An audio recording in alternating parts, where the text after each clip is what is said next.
I would like people, everybody in Scotland and anybody else, to know Jane's story, to be able to think about it, how an ordinary person could do what she did. And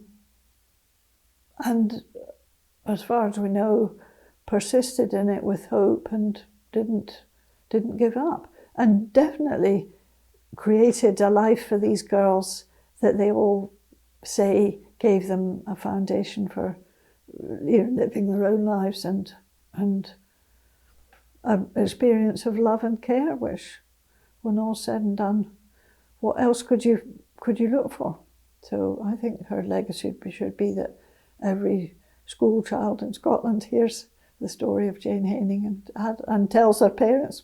It's important that we raise the profile and tell Jane Haining's story, because she showed no discrimination between children, or she was fair and kind and good with all the children, all God's children. My own granddaughter in her primary school was asked would she like to be.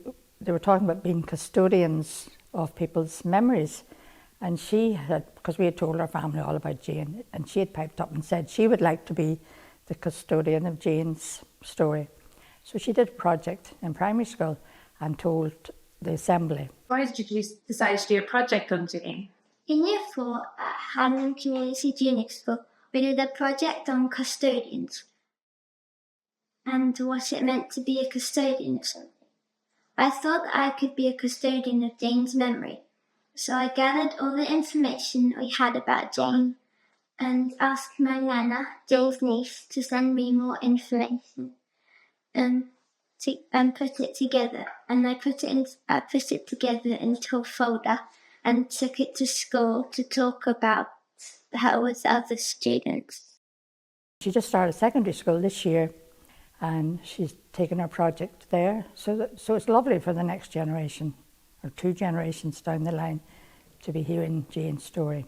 One of the things we were keen at the very start of this project was to walk the steps of Jane Haining, to learn about her from her birth in Lockenhead Farm in Dunscar, and to see the places she worshipped, where she went to education, how she ended up in Paisley and then Edinburgh and in Hungary and then finally in Birkenau. So I think it was important for that to happen, and meeting people along the way who could recollect different things or tell you different bits of the story has been important for us as a trade union. But also I think having the family to go alongside some of that has been really important, their experience and their knowledge. And I mean, the family have been absolutely tremendous in all of this. They've shared every piece of information that they've got, every photograph, every story they know. And the people in Dunscore are exceptionally proud of Jane. And you can see that, when you go into Dunscore community and they welcome everybody that comes to learn about Jane at the Heritage Centre. It's been really important.